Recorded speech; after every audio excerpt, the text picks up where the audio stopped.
Sorteio da promoção Show de Prêmios da Top Farma. E você é o nosso convidado especial. Corra, faça suas compras que ainda dá tempo. E a cada R$10 em compras, você concorre a uma sanduicheira, um liquidificador, um celular e uma TV Smart de 32 polegadas. Venha fazer parte da nossa festa. Haverá ação saúde com teste de glicemia, aferição de pressão e assistência farmacêutica. Chegue cedo. Presença confirmada da nossa queridinha Dandara do Babado.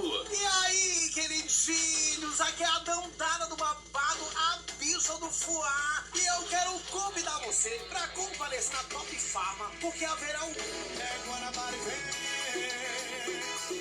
É nome de Camarote Shows, Acertei Produções e...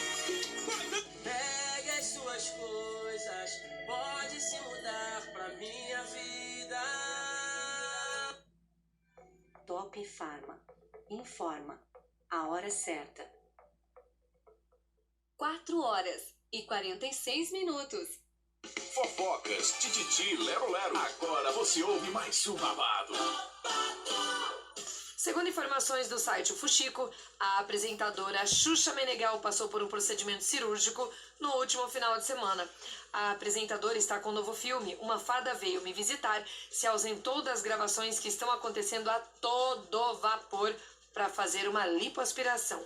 Sem alarde, a artista se internou no Hospital Albert Einstein, no Morumbi, em São Paulo.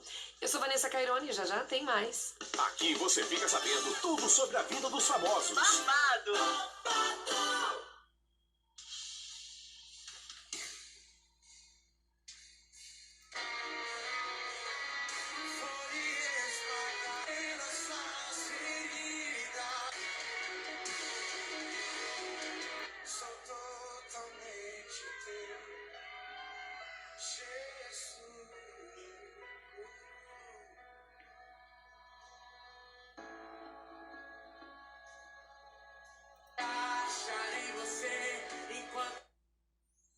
Top Farma deseja a você, cliente e amigo, um Feliz Natal e um próspero Ano Novo.